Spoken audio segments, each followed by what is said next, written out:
मुकम्मल लिखी हुई रेसिपी के लिए यूट्यूब की वीडियो के नीचे चेक करें या फिर वीडियो के ऊपर लिंक को चेक करें जो कि आपको सीधे मेरे वेबसाइट cookWithFaiza.net पर ले जाएगा।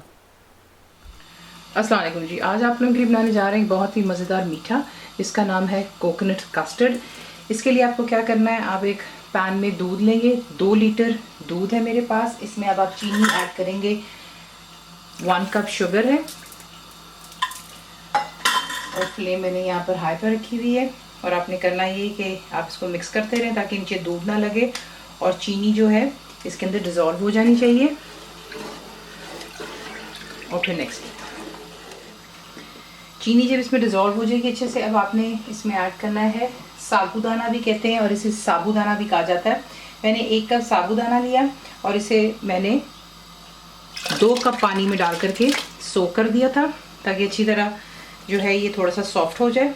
अब आपने ये ऐड कर लेने के बाद इसको इसके अंदर मज़ीद कुक करना है यहाँ तक कि आप देखेंगे कि साबूदाना जो है ये ट्रांसपेरेंट सा हो जाता है।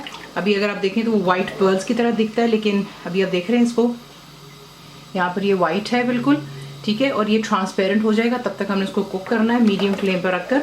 तो इसमें हल्का हल्का आप चमचा हिलाते रहें बेशक, ताकि दूध नीचे ना लगे और साथ में अच्छे से साबूदाना भी जो है कुक हो जाए। तो यहाँ पे देख लें ये परफेक्टली डन हो गया। पहले आपने देखा था ये वाइट पर्ल्स की तरह दिख रहा था, अब ये ट्रांसपेरेंट सा हो गया है, ठीक है। ये कर लेने के बाद ये बहुत जल्दी कुक हो जाता है, तो फ्लेम फिलहाल अभी भी मीडियम पर ही है।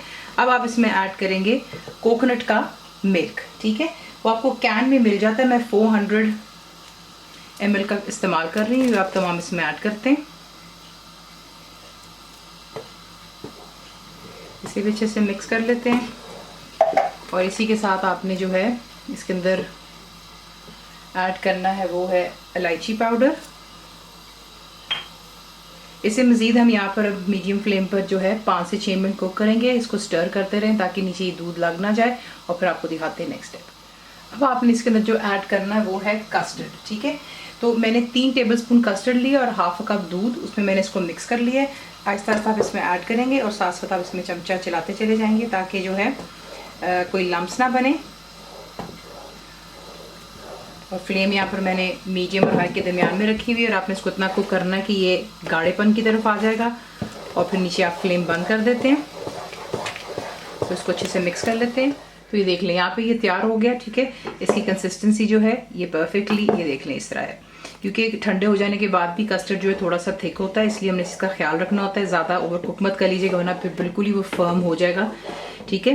तो ये यहाँ पर तैयार हो गया, इसको ठंडा हो जाने दें और फिर आपको दिखाते हैं कि इसमें आपने बाकी की चीज़ें कब और क्या ऐड करनी है।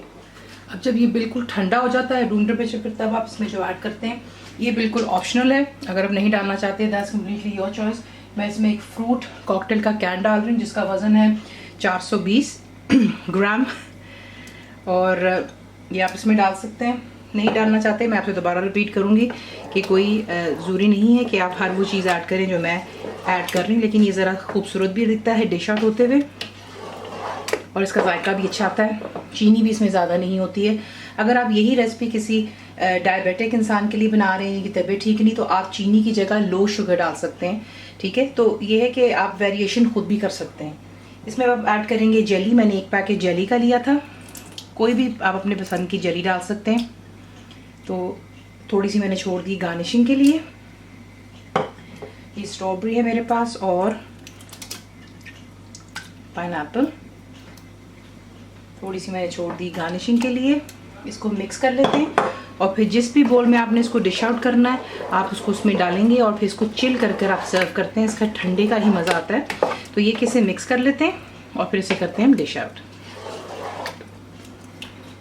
इसी के साथ इसके डिश आउट कर सकते हैं। थोड़ी सी जली ऊपर डाल लें, थोड़े से बादाम या पिस्ते उसको क्रश कर ऊपर डाल दीजिएगा। ये ठंडा सर्व किया जाता है और यकीन जाने ये गर्मियों में बहुत अच्छा होता है। साबूदाना जो होता है वो पेट की गर्मी के लिए बहुत अच्छा होता है। तो जैसे समझ आते हैं कोशिश कीजिएगा कि इसका ज़्यादा इस्तेमाल करें नाश्ते के तौर पे, डिज़र्ट, चाय के टाइम, जिस तरह आपका दिल चाहे। तो ज़रूर बनाइएगा। रेसिपी आपको पसंद आती है तो प्लीज़ को लाइक, शेयर, सब्सक्राइब ज़रूर किया करें। कंप्लीट रिटन रेसिपी जो कि इंग्लिश में मिलती है वो है आपको मेरी वेबसाइट पे cookWithFaiza.net पर। और उम्मीद है कि आप लोगों को रेसिपी पसंद भी आई होगी। तो ज़रूर बनाइएगा। आपको कैसा लगा दुआ में याद रखें। And thank you for watching the video. मेरे चैनल को सब्सक्राइब करें, बेल आइकॉन का बटन दबाएं, मेक श्योर कीजिएगा कि ऑल भी प्रेस कर दीजिएगा ताकि आप लोगों को मेरी लेटेस्ट वीडियोस रिसीव हो जाएं।